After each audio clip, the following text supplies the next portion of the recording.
The iron crow bar bit into rotted wood, and Brenna Hargrave felt the floorboard finally give way with a splintering crack that sent a puff of dust straight into her face.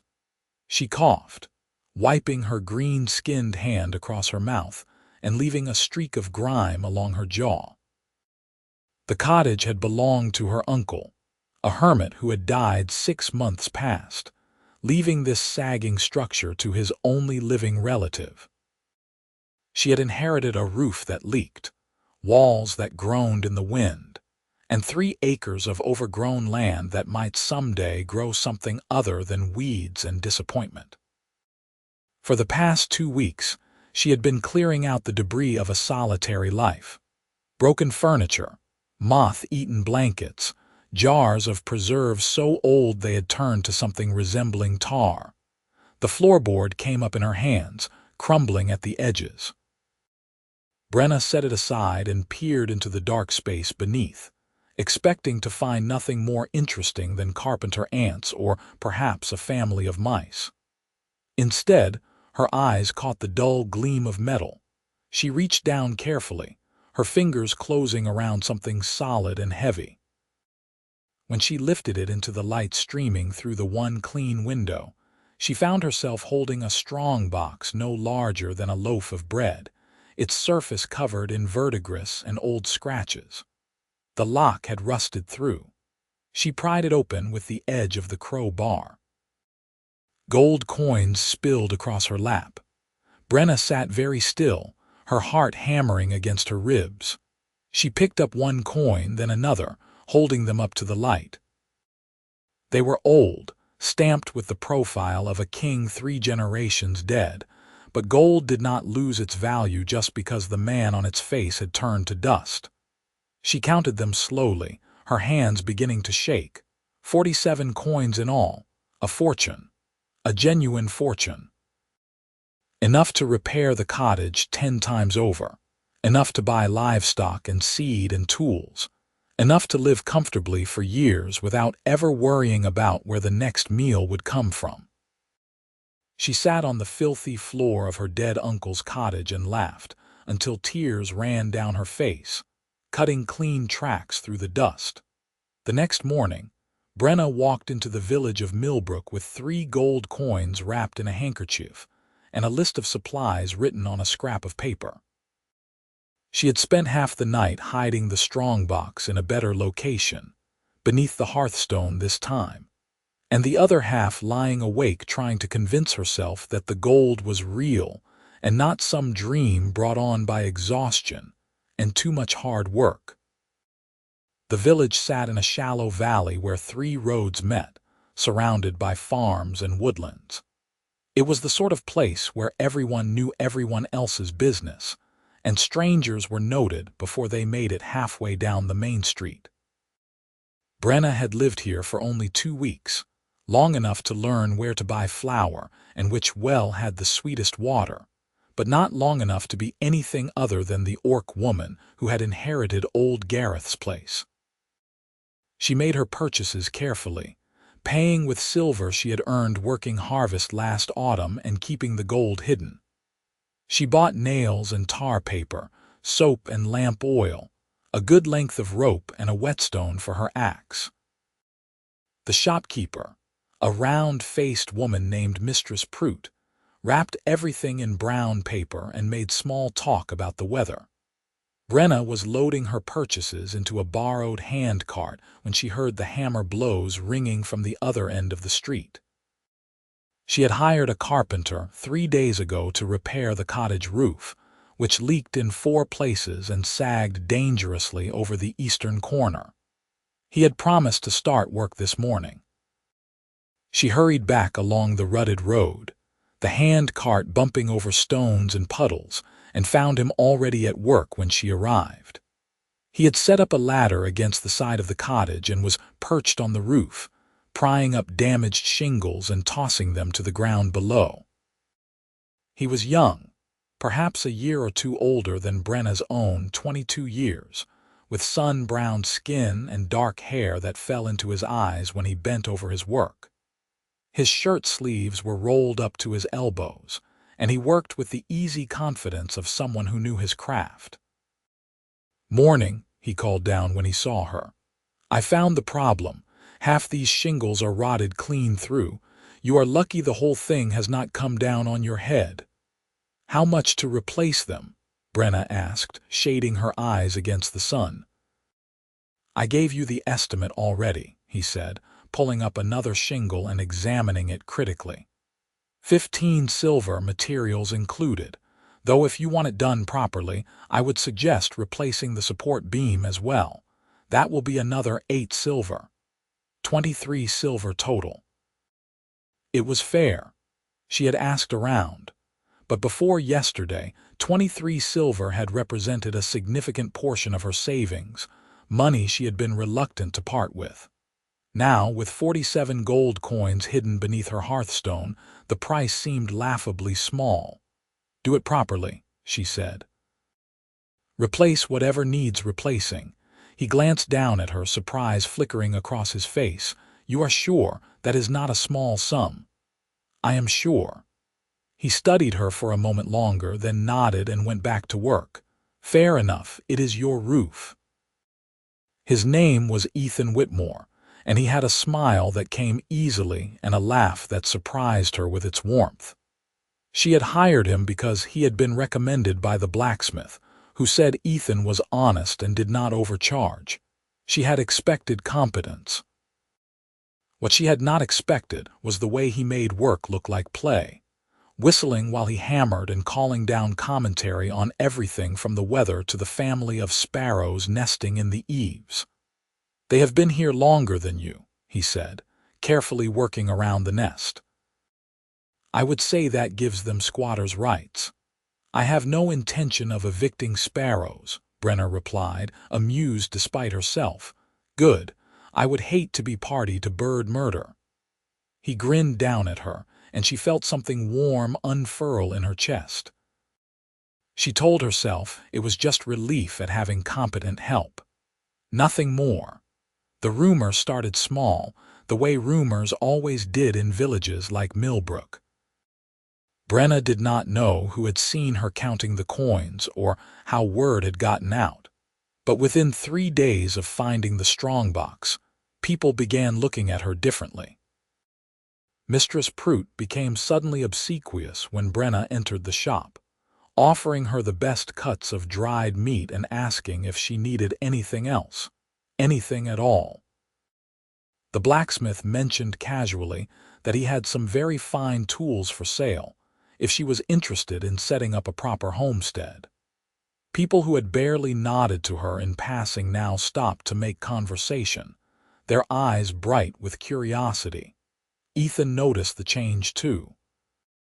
He was working on the support beam, balanced on the ladder with a saw in hand, when a farmer named Callum stopped by to introduce himself and mentioned that he had a very fine bull, if Brenna was thinking of starting a herd.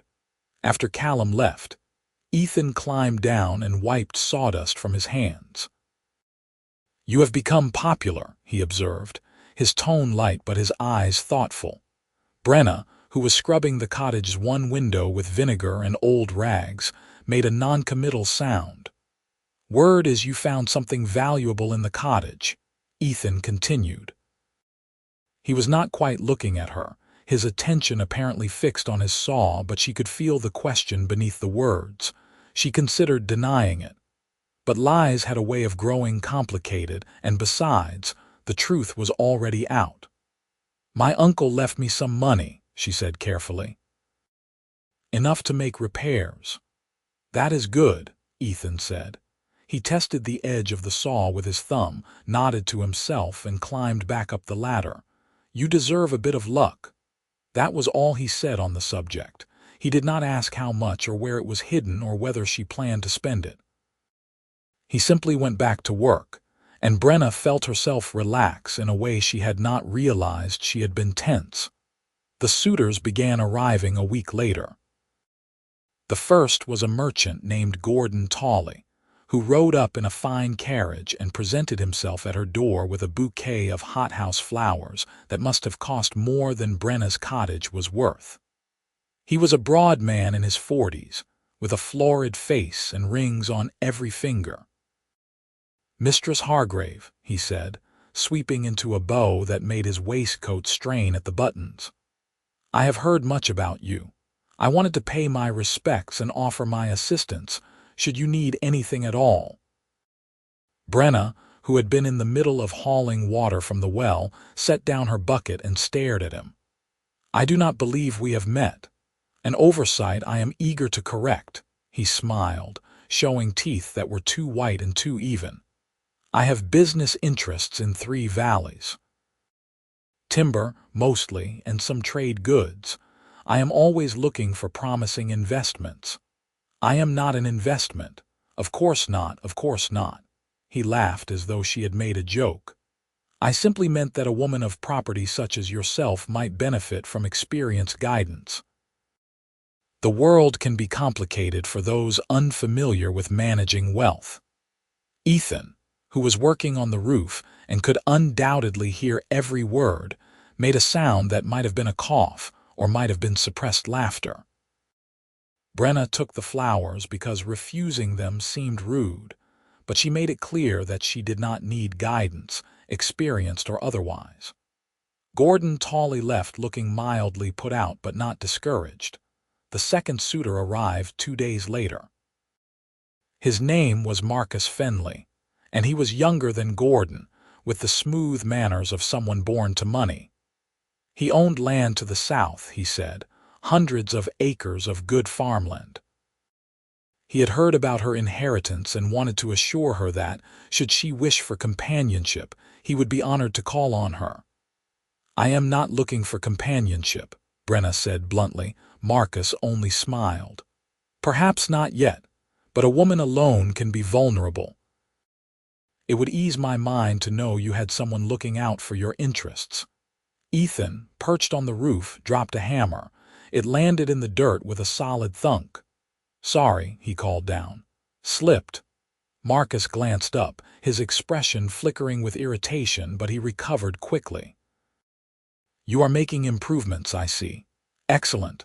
A property like this has potential." He spoke as though Brenna were not standing right there, as though the cottage and land were already his to evaluate. She got rid of him as quickly as politeness allowed. The third suitor was the worst. His name was Desmond Carrington, and he arrived on a black horse with silver fittings on the bridle. He was handsome in a cold, polished way, with pale eyes and a smile that never reached them. He owned the largest estate in the region, he informed her, and was looking for a wife of good character. "I appreciate the offer," Brenna said, keeping her voice even, "but I am not interested in marriage." "All women are interested in marriage," Desmond replied smoothly. "They simply need the right offer." It took all of Brenna's self-control not to slam the door in his face. After Desmond finally left, she stood in the doorway and pressed her forehead against the frame, trying to calm the anger simmering in her chest. "That one is trouble." She looked up. Ethan had climbed down from the roof and was standing a few feet away, coiling a length of rope with deliberate care. His expression was serious, all the usual playfulness gone. "They are all trouble," Brenna muttered. "True, but that one is worse." Ethan tied off the rope and set it aside. "I have heard stories about Desmond Carrington. He has been married twice before. Both wives died young. People say it was fever, but people say a lot of things." A chill ran down Brenna's spine. "You think he killed them? I think you should be careful." Ethan met her eyes and she saw genuine concern there. "Gold makes people do terrible things. You did not ask for this attention, but you have it now. Watch yourself." She nodded slowly. "I will." He held her gaze for a moment longer, then seemed to shake himself.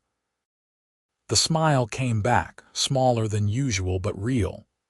"Anyway, the roof is nearly finished. Another 2 days and it will be solid enough to survive anything short of a hurricane." "Thank you," Brenna said, and meant it. Over the following days, the suitors continued to arrive, each more persistent than the last. They brought gifts and made promises, speaking of security and partnership and all the advantages that would come from aligning herself with a man of means.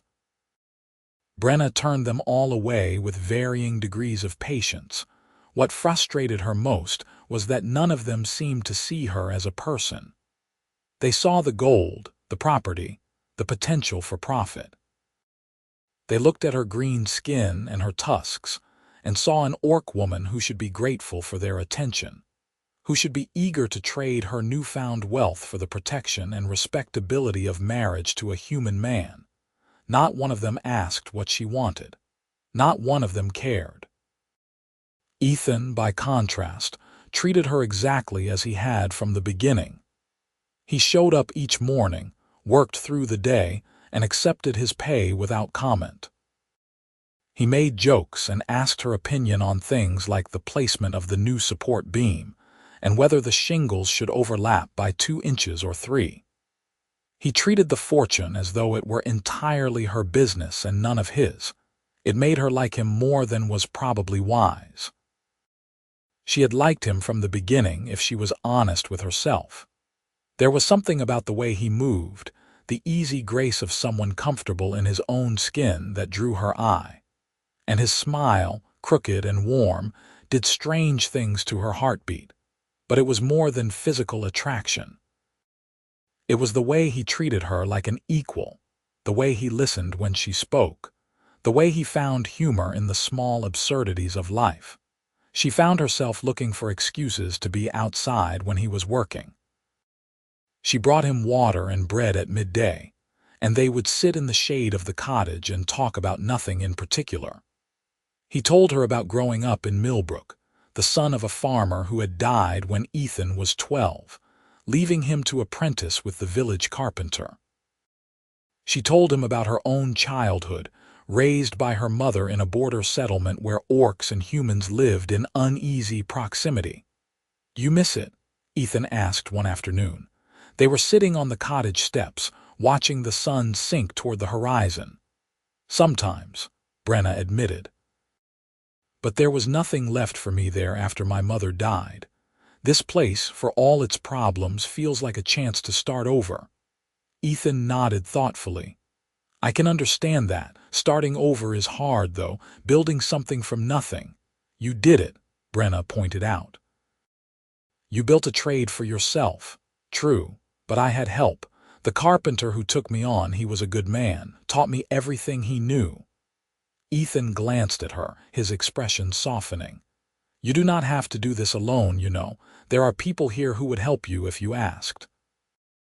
"People who want something in return," Brenna said quietly. "Not all of them." His voice was gentle.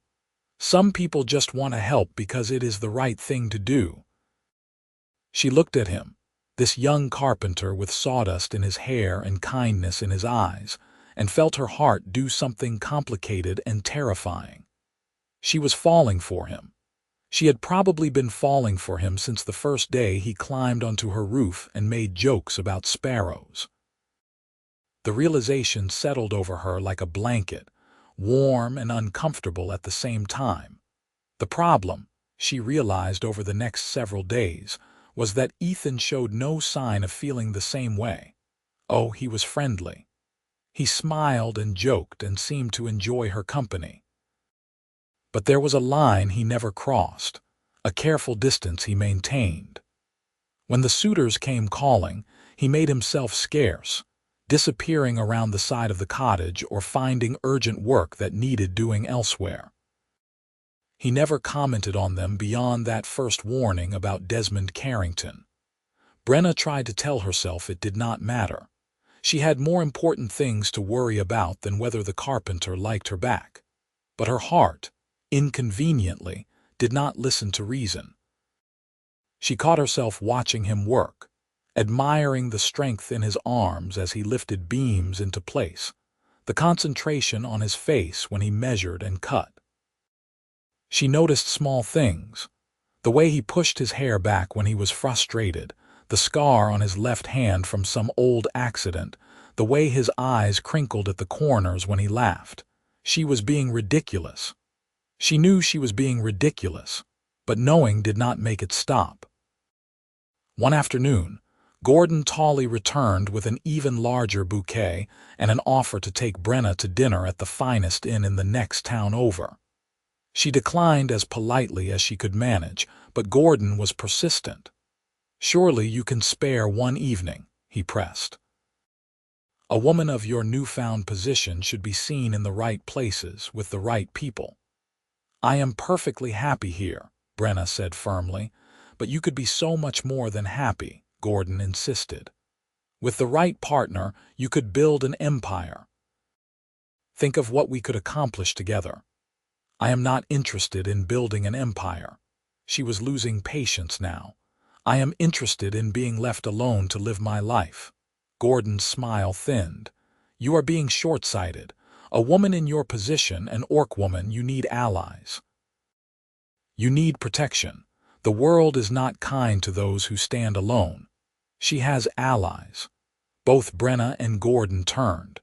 Ethan was standing at the corner of the cottage, a plank of wood balanced on one shoulder. His expression was pleasant, but there was steel underneath. "I was not aware we were discussing you," Gordon said coldly. "You were discussing Brenna's need for protection," Ethan replied. "I am just pointing out that she has friends here, people who look out for her."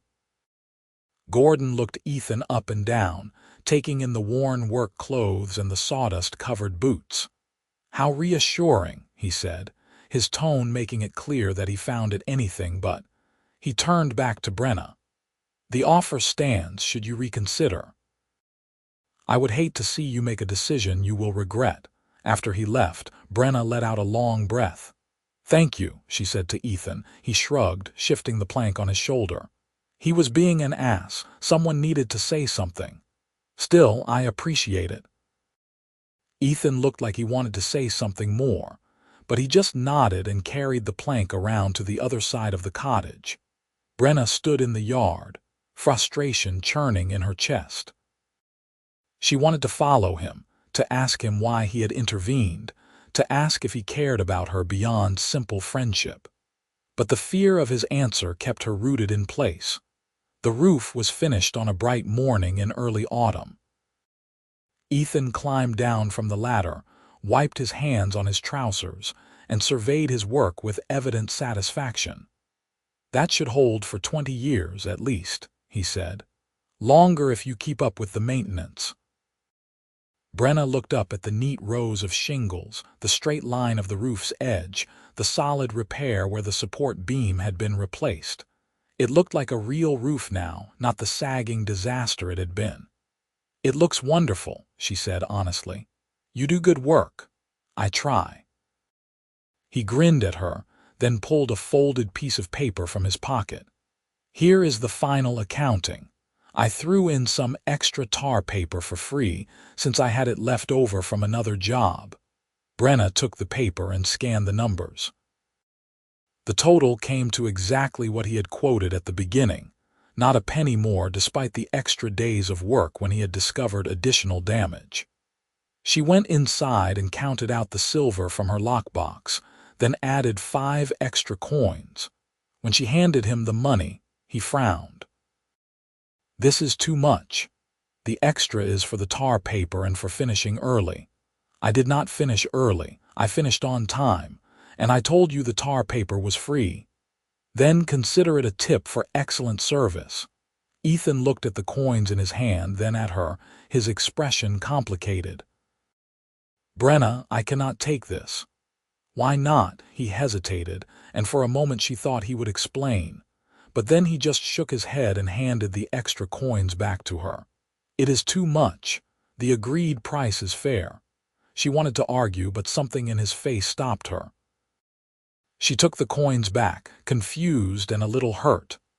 "Well," Ethan said, tucking the rest of the money into his pouch, "if you need anything else repaired, you know where to find me." "I do," Brenna said quietly. He gathered his tools, loaded them into his cart, and headed down the road toward the village. Brenna watched him go, a hollow feeling settling in her chest. The suitors, unfortunately, did not disappear with the completion of the roof. If anything, they became more persistent. Marcus Fenley began stopping by every few days with small gifts: a bottle of wine, a wheel of cheese, a book of poetry that Brenna had no interest in reading. Gordon Tawley sent servants with invitations to dinners and dances and social gatherings. Desmond Carrington simply appeared without warning, making himself comfortable in her home and speaking as though their marriage were already a settled matter. "You will find I am a generous husband," he said one afternoon, lounging in the chair by her fireplace as though he owned it. "You will want for nothing."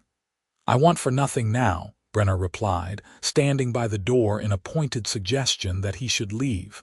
"Surely you want children," Desmond said, his pale eyes fixed on her. "A family, legacy." The thought of bearing this man's children made her skin crawl. "If I wanted those things, I would pursue them on my own terms." "An orc woman raising half-orc children alone," Desmond shook his head. "That would be difficult. People can be unkind. But as my wife, you would have my protection. My name. Your children would be Carringtons with all the advantages that brings." "I am not interested in your name or your protection," Brenna said flatly. "Please leave." Desmond rose slowly, his expression hardening. "You are making a mistake. I am the best offer you will receive." "Then I suppose I will live with my mistake." He left, finally, but the look he gave her on his way out was chilling. It was the look of a man who was not accustomed to being refused and did not intend to accept it. That night, Brenna lay awake in her repaired cottage and listened to the wind in the trees. The strongbox was still hidden beneath the hearthstone, 47 gold coins that had brought her nothing but trouble. She had thought the money would solve her problems, would give her the freedom to build the life she wanted. Instead, it had trapped her in a web of unwanted attention and veiled threats. She thought about Ethan, about the way he had refused her extra payment, about the careful distance he maintained. She thought about the warmth in his eyes when he looked at her, and the way he always seemed to find an excuse to leave when the suitors arrived. She fell asleep still thinking about him, and woke with the sun streaming through her clean window and a determination settling in her chest. If Ethan did not want her money, fine. But she could at least find out if he wanted her. She found him in his workshop, a low building behind the carpenter's house where he had apprenticed. The space smelled of fresh wood and varnish, and every surface was covered with tools and projects in various stages of completion. Ethan was bent over a workbench, planing a length of oak with long, smooth strokes. He looked up when she entered, surprise crossing his face. "Brenna, is something wrong? Did the roof spring a leak?" "The roof is fine," she said, suddenly nervous. "I just wanted to talk to you, all right." He set down the plane and wiped his hands on a rag. "What about?" She had rehearsed this conversation a dozen times on the walk into the village, but now that she was here, all her carefully chosen words fled. "Why did you refuse the extra payment?" she asked instead. Ethan blinked. "I told you." "It was too much. It was 5 silver coins. You have been working on my roof for 2 weeks. You could have easily justified it. Maybe, but it was not what we agreed on." "So you are very concerned with agreements," Brenna said slowly, "with doing things properly." "I try to be." He was watching her now with a wariness that made her heart sink. "Is that why you leave whenever the suitors come calling?" The question came out more abruptly than she had intended. "Because it would not be proper to interfere." Ethan's expression shuddered. "That is your business, not mine." "What if I want it to be your business?" The words hung in the air between them. Ethan stared at her, something raw and complicated flickering across his face. "You do not mean that," he said finally. "Yes, I do, Brenna." He ran a hand through his hair, frustration evident in every line of his body. "You are a woman of property now.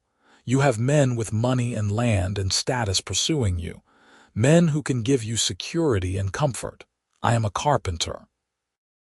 I live in 2 rooms above this workshop and own nothing but my tools and a cart. I have no business courting you." "I am not asking about your business," Brenna said, her voice rising. "I am asking about your feelings. My feelings do not matter." He said it quietly, but with absolute conviction. "If I courted you now, everyone would say I was after your money. They would say I was taking advantage of you. And they would be right to wonder, because how could you be sure? How could you trust that I wanted you and not the fortune?" Brenna felt like she had been slapped. "So you are just going to step aside and let them compete for me like I am some prize so at a market?" "I am stepping aside because I respect you too much to put you in that position," Ethan shot back. "You deserve someone who can offer you a real future, not a carpenter who will always make you wonder if he married you for your money." "I do not wonder." She was shaking now, anger and hurt and desperation mixing together. "I know you are not like them. I know you, Ethan." "You barely know me," he said, but his voice cracked on the words. "I know enough." She stepped closer, forcing him to meet her eyes. "I know you are kind and honest and you make me laugh. I know I feel safe with you in a way I have never felt with anyone else. I know that when I look at you, I do not think about money or status or what anyone else might say. I just think about how much I want to be near you." Ethan closed his eyes. "Brenna, please." "Please what?" "Please stop telling you the truth." She reached out and took his hand, feeling the calluses from years of hard work. "I do not care about the fortune. I do not care about what people might say. I care about you." For a moment, she thought he would pull away. But then his hand tightened around hers, and when he opened his eyes, they were bright with unshed tears. "I care about you too," he whispered. "So much that it terrifies me. And that is exactly why I cannot do this. Not while you have that gold. Not while there is any question." "Then what do I have to do?" Brenna asked desperately. "Throw the money in the river, give it all away, tell me what would be enough." "I do not know." He gently extracted his hand from hers and stepped back. "But I cannot be one more person trying to claim a piece of you because you have something I want. I will not do that to you." Brenna stood in his workshop, her hand still warm from his touch, and felt tears sting her eyes. "You are an idiot," she said, her voice shaking. "Probably," Ethan agreed. He looked as miserable as she felt. "But I am an honest idiot. That has to count for something." She left before she started crying in earnest, walking back to her cottage through the autumn bright woods with her chest aching and her thoughts in turmoil. He cared about her. He had admitted that much. But his damnable principles would not let him act on it. And the worst part was that she could not even be angry at him for it, because she understood. She understood his fear of being seen as a fortune hunter, his need to protect both her reputation and his own integrity.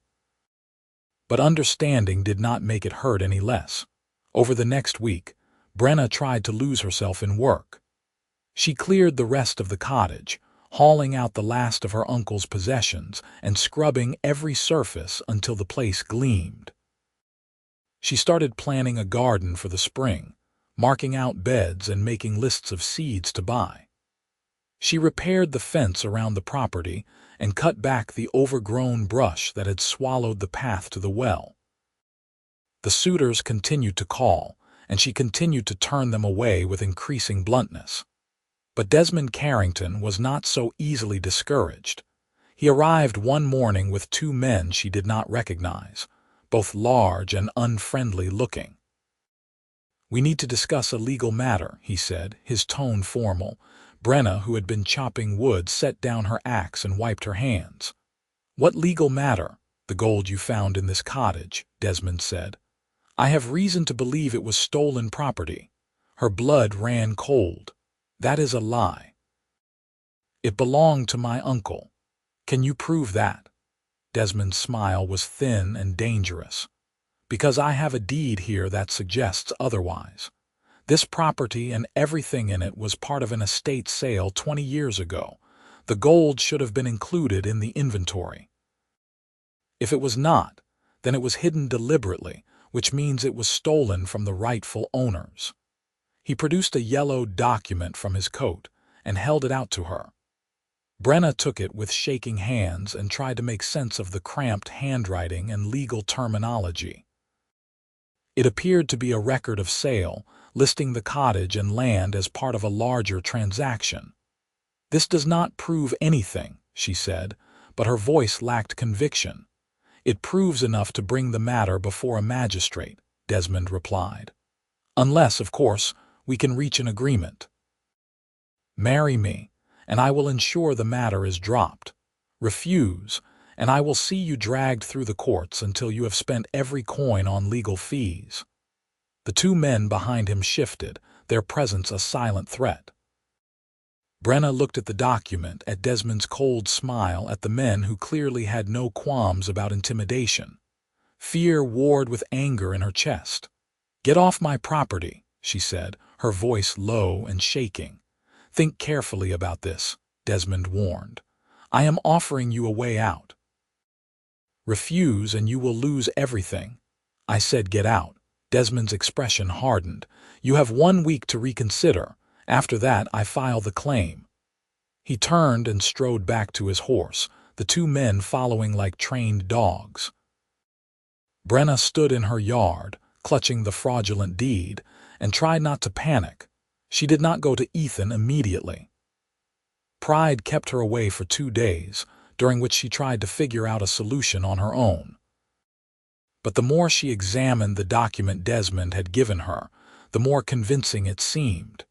She had no proof that the gold had belonged to her uncle. No will, no letter, nothing but the fact that she had found it in his cottage. On the 3rd day, she swallowed her pride and walked to Ethan's workshop. He looked up from a table he was building, his expression brightening for a moment before concern took over. "Brenna, what is wrong?" She told him everything. About Desmond's claim, the forged deed, the threat of legal action. Ethan listened without interrupting, his face growing grimmer with each word. When she finished, he set down his tools with careful precision. "Let me see the document." She handed it over. He studied it for a long time, his brow furrowed. "This is a forgery," he said finally. "How can you tell?" "Because I know who sold this property 20 years ago, and it was not part of any estate sale. It belonged to a widow named Constance Merrick. She sold it to your uncle directly, no intermediary. My master handled the legal documents as a witness." He tapped the paper. "This is meant to look official, but the details are wrong. The land boundaries do not match, for one thing. And the signature here is supposed to be the magistrate's, but Magistrate Hallwell did not take office until 5 years after this sale supposedly happened." Relief flooded through Brenna so intensely she felt dizzy. "So it is fake?" "Absolutely. But proving it will take time. Desmond is betting you do not have the resources or knowledge to fight back." Ethan's jaw tightened. "He is a bastard, but he is not stupid. He knows how to work the system." "What do I do?" Ethan was quiet for a moment, thinking. "Constance Merrick moved to the coast after she sold the property, but she might still be alive. If we can find her, get a statement from her, that would be proof. And the original deed of sale should be on file with the land office in the county seat. That is 3 days' ride from here. I cannot afford to spend 3 days away. Desmond gave me a week. Then we will have to work fast." Ethan stood, determination settling over his features. "I will close the workshop for a few days. We leave tomorrow." "You do not have to do this," Brenna said quietly. "This is not your problem." "Yes, it is." He looked at her, and the warmth in his eyes made her heart ache. "You are my friend and someone is trying to hurt you. That makes it my problem." The word friend stung, but she pushed the feeling aside. This was more important than her bruised heart. They left at dawn the next morning, Ethan driving a small cart pulled by a sturdy pony he borrowed from a neighbor. Brenna sat beside him. a pack of supplies at her feet and the forged deed tucked safely in her coat. The road to the county seat was rutted and rough, winding through forests and over hills, but the weather held clear and they made good time. They talked as they traveled, the conversation flowing easily despite the tension of their errand. Ethan told her stories about his apprenticeship, about the cantankerous old carpenter who had taught him his trade and the disasters that had befallen his early projects. Brenna found herself laughing despite everything, the sound startling birds from the trees. "I once built a chair for the mayor's wife," Ethan said, grinning at the memory. "I was so nervous about getting it perfect that I measured everything 3 times. Built the whole thing with joints so tight you could not slide a knife blade between them. Beautiful work, if I do say so myself." "What went wrong?" Brenna asked, already anticipating the punchline. "I built it 3 inches too narrow." She sat down and got wedged in so tight we had to dismantle the chair to get her out. "My master laughed so hard he cried, and then he made me rebuild it from scratch without charging for the materials." Brenna laughed until her sides hurt. "Did you ever make that mistake again?" "Not once. Turns out humiliation is an excellent teacher." They stopped at midday to rest the pony and eat the bread and cheese Brenna had packed. They were sitting in the shade of an oak tree, the countryside spread out below them in a patchwork of fields and forest, when Ethan spoke again. "Can I ask you something?" "Of course." "Why do you think your uncle hid the gold?" He was not looking at her, his gaze fixed on the horizon. "He lived alone, had no other family besides you. Why not spend it or at least tell someone about it?" Brenna had wondered the same thing. "I think he was afraid," she said slowly. "My uncle was not an easy man to know. He was solitary by nature, and I think he trusted gold more than he trusted people. Maybe hiding it made him feel secure, or maybe he just liked knowing it was there, a secret only he knew." "And now you have inherited his secret," Ethan said quietly. "And all the trouble that comes with it." "I would give it back if I could," Brenna said, and meant it. "The gold has brought me nothing but headaches." Ethan finally looked at her, his expression serious. "You could still give it away. Use it for something that matters to you." "Like what?" "I do not know. What matters to you?" Brenna considered the question. "I want to be left alone to live my life," she said. "I want to build something here, something that is mine.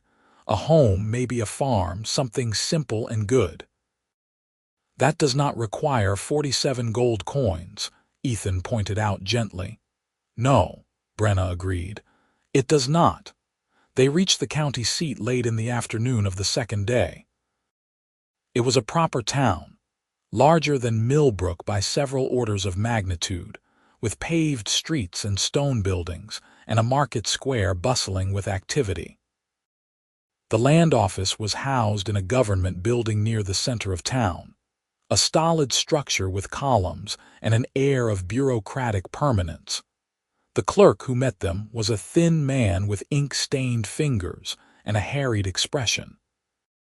When Ethan explained what they needed, he sighed and disappeared into a back room.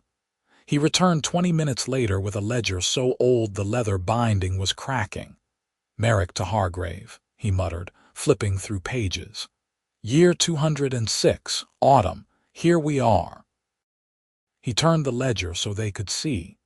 There, in faded but legible handwriting, was the record of sale. Constance Merrick had sold 3 acres and a cottage to Gareth Hargrave for the sum of 38 silver coins.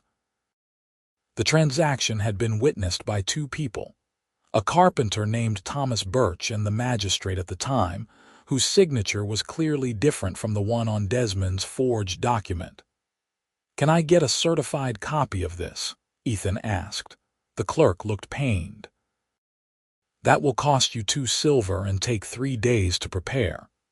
"We do not have 3 days. We need it by tomorrow." "Impossible." "The certification process requires 5 silver," Ethan interrupted. if you can have it ready by tomorrow morning." The clerk's expression shifted from pain to calculating. 10 silver, and I will have it by tonight." Ethan glanced at Brenna. She nodded and counted out the coins from her pouch. They spent the night at an inn near the market square, paying for 2 rooms because anything else would have been improper.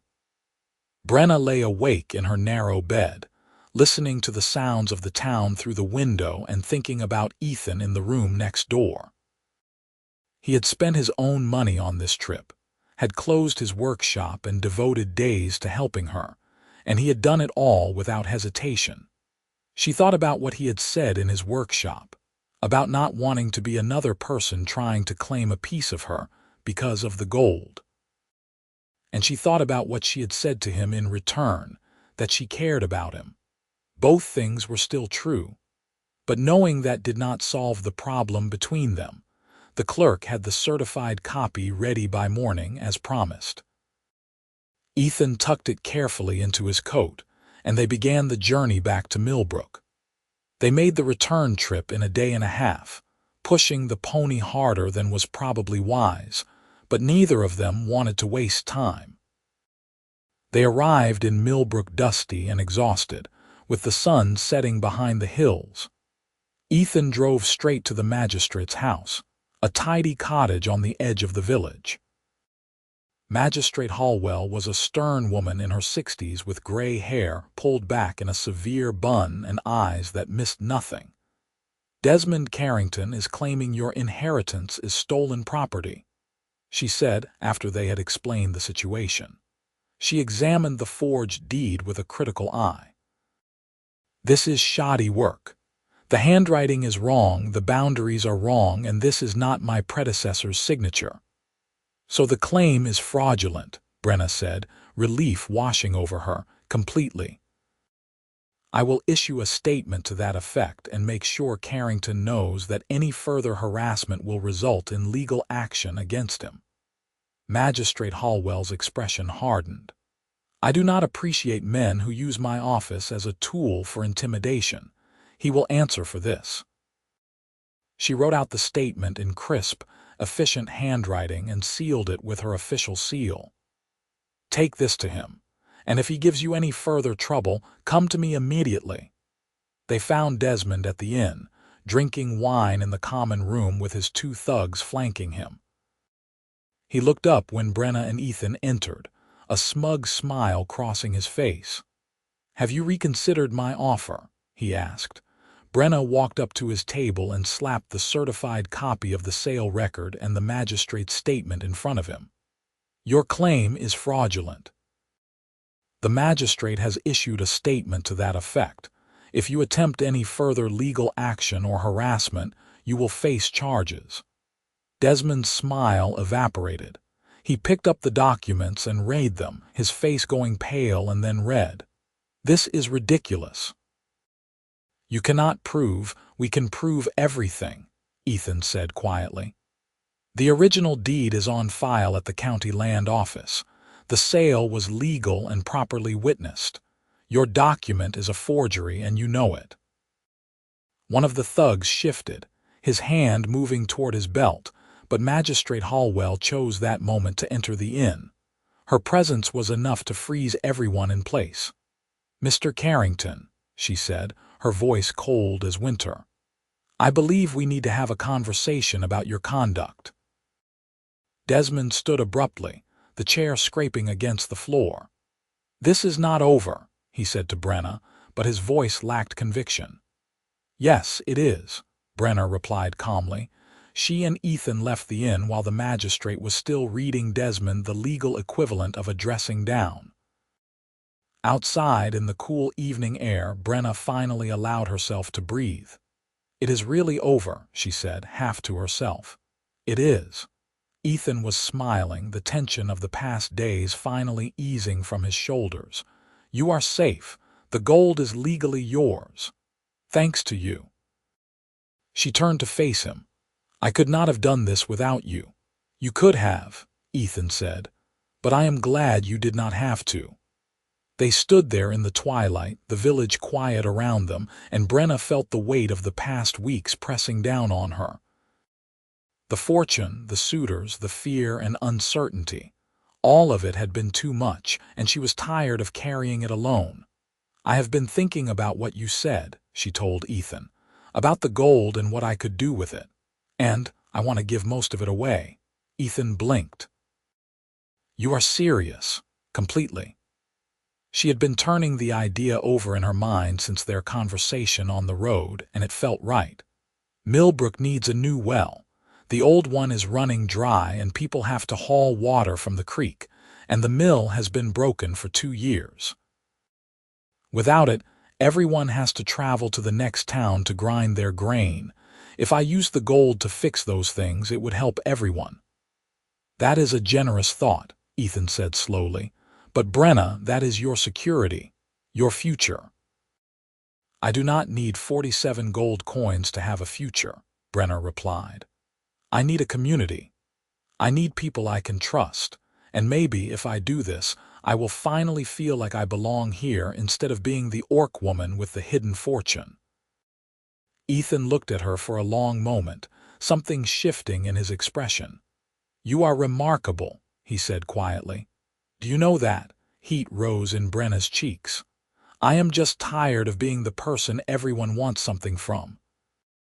If I give the money away, maybe they will stop seeing the gold and start seeing me." "I have always seen you," Ethan said, his voice barely above a whisper. Her heart stuttered. "Then why? Because I want you to be sure." He stepped closer, close enough that she could see the flecks of amber in his brown eyes.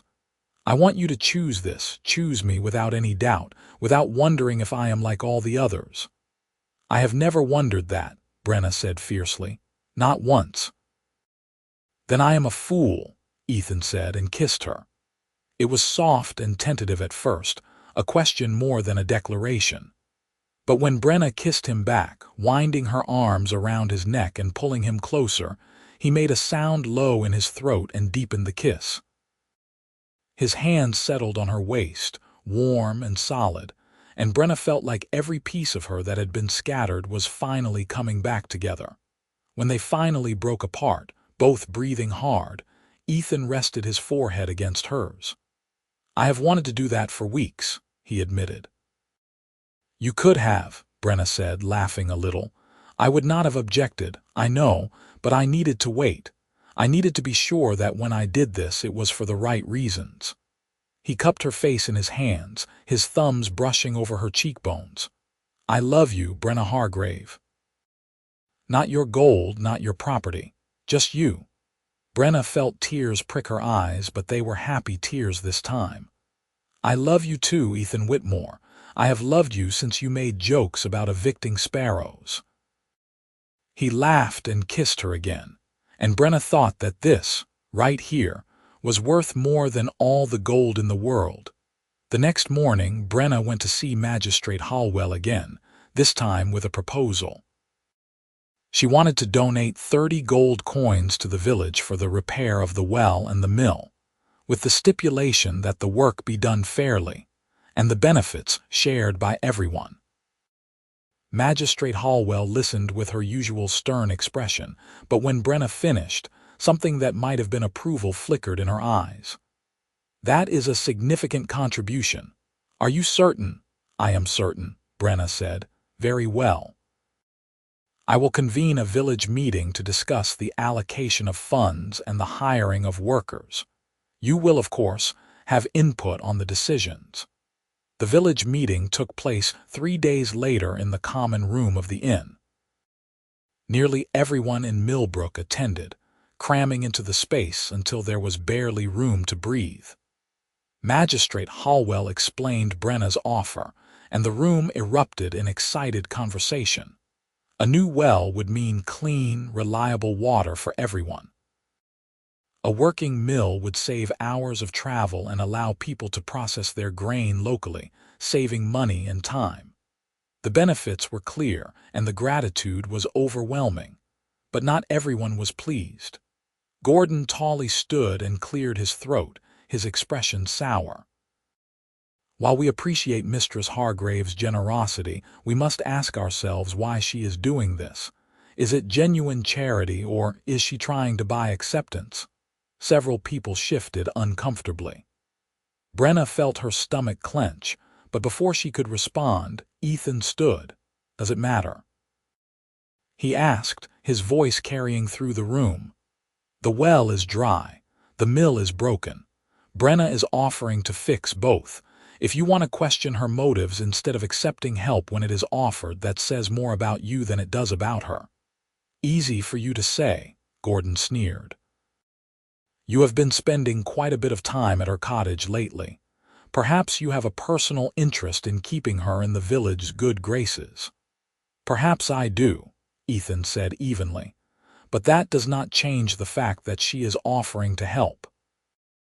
If you would rather the village continue to struggle because you are too proud to accept aid from an orc woman, then say so.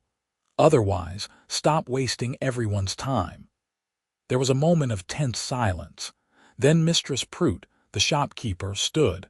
"I say we accept the offer. My family has been hauling water from the creek for 2 years, and I am tired of it. If Mistress Hargrave wants to help, I am grateful." One by one, others voiced their agreement. The tide turned and Gordon sat down, his face red with frustration. The magistrate called for a vote, and the decision was nearly unanimous. The village would accept Brenna's donation and begin work on the well and mill immediately. After the meeting, people came up to thank Brenna personally. Some were awkward, clearly unsure how to approach her, but others were genuinely warm. Mistress Prout squeezed her hand and said, "You are a good woman, Brenna Hargrave. We are lucky to have you." Brenna, overwhelmed by the response, could only nod and smile. The work began the following week. A crew was hired to dig the new well, and a millwright was brought in from 2 towns over to assess the damage to the mill. Ethan volunteered his time to help with the carpentry work, and Brenna found herself pitching in as well, hauling stones and mixing mortar alongside the other villagers. It was hard work, but there was a sense of camaraderie in it that Brenna had never experienced before. People who had once looked at her with suspicion now greeted her by name. Children who had stared at her tusks now waved when she passed. She was becoming part of the community, not as the orc woman with the fortune, but as Brenna, the woman who had helped when help was needed. Ethan worked beside her, and in the evenings they would walk back to her cottage together, their hands brushing and then finally entwining. They talked about everything and nothing, making plans for the future and laughing at the small absurdities of the day. One evening, as they sat on the steps of her cottage watching the stars come out, Ethan said, "I have been thinking." "About what?" "About us. About the future." He turned to look at her, his expression serious. "I do not have much to offer you. A carpenter's income is steady but not extravagant. I can build you furniture and keep the roof in good repair, but I cannot give you a grand estate or servants or any of the things those suitors promised." "I do not want those things," Brenna said gently. "I know, but I want you to have everything you deserve, and I worry that I am not enough." Brenna took his face in her hands, making him look at her. "You are everything I want, Ethan Whitmore. You are kind and funny and honest and brave. You make me feel safe and seen and loved. That is worth more than all the gold and estates in the world." "You are sure?" he asked, his voice almost a whisper. "I am sure." He kissed her then, soft and sweet, and when he pulled back he was smiling. "Then I have a question to ask you, but I want to wait until the well and mill are finished. I want to do this properly." Brenna's heart skipped a beat, but she nodded. "I can wait."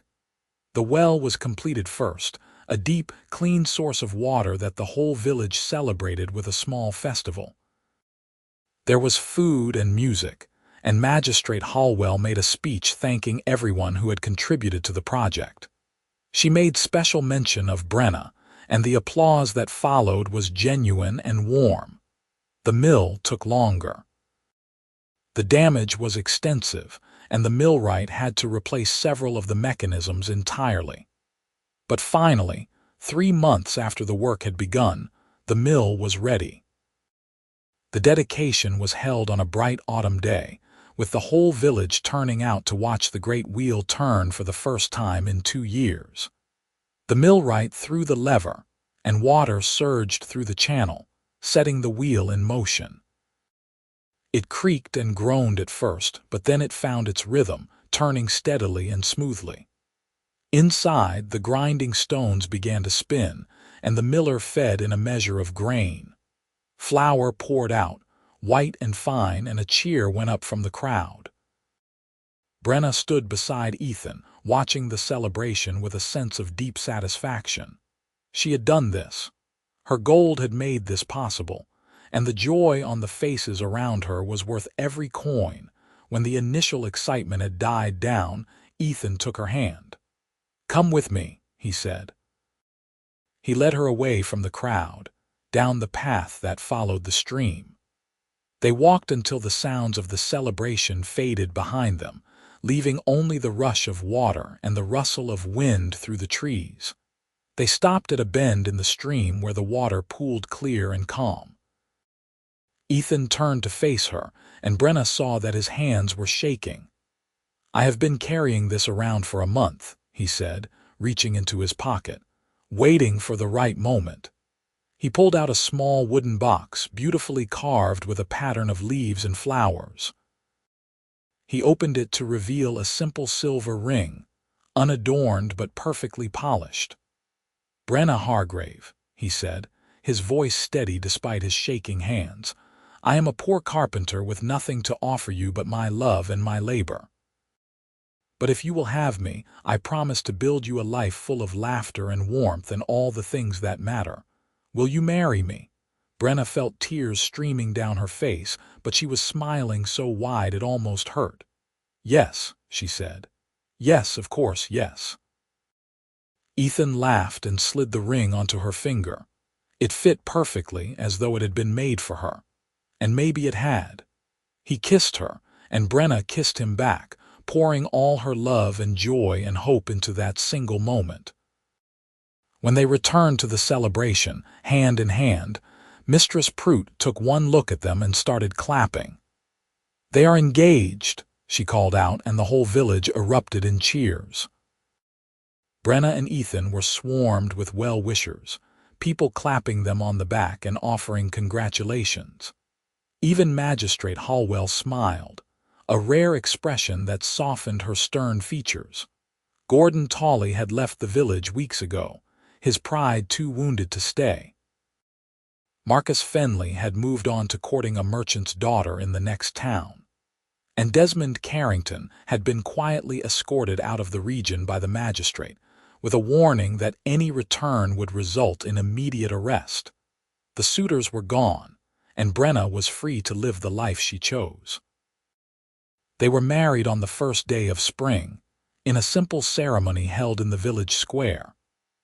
Brenna wore a dress of green wool that Mistress Prout had helped her sew, and Ethan wore his best shirt and a waistcoat he had borrowed from a friend. The magistrate officiated, and the whole village attended. Brenna had no family left to stand with her, but she found she did not need them. The people of Millbrook had become her family, and they surrounded her with warmth and good wishes. Ethan's friends stood as witnesses, and the carpenter who had been his master gave a speech that made everyone laugh and then cry. When the ceremony was over and they were declared husband and wife, Ethan kissed Brenna in front of everyone, and the cheers were deafening. The celebration lasted well into the night, with food and music and dancing in the square. Brenna danced with Ethan until her feet ached, and then she danced some more, feeling lighter and happier than she had ever felt in her life. As the night drew to a close and the guests began to drift away, Brenna and Ethan walked back to the cottage together. It was their cottage now, both of them. Ethan had moved his belongings in the week before, and his tools were stored in a new workshop he had built beside the house. Inside, The fire was burning low in the hearth, casting warm shadows on the walls. Brenna had kept 10 of the original 47 gold coins, enough to buy livestock and seed, and the supplies they would need to turn the 3 acres into a working farm. The rest had gone to the village, and she did not regret a single coin. Ethan pulled her into his arms, resting his chin on top of her head. "Are you happy?" he asked. "Happier than I ever thought possible," Brenna replied honestly. "Good," he murmured. "Because I plan to spend the rest of my life making sure you stay that way." They stood there in the quiet cottage, wrapped in each other's arms, and Brenna thought about the strange path that had brought her here. A hidden fortune, a parade of suitors, a threat that had nearly destroyed everything. But through it all, she had found something far more valuable than gold. She had found home. She had found love. She had found herself. And that, she thought as Ethan kissed her gently and led her toward the bedroom, was worth everything. The years that followed were good ones. Brenna and Ethan worked the land together, planting crops and raising a small herd of goats. Ethan's carpentry business thrived, and he became known throughout the region for the quality of his work. Brenna learned to bake bread and brew beer, skills she sold to the inn for extra income. Together, they built a life that was simple and hardworking and full of joy. The village prospered too.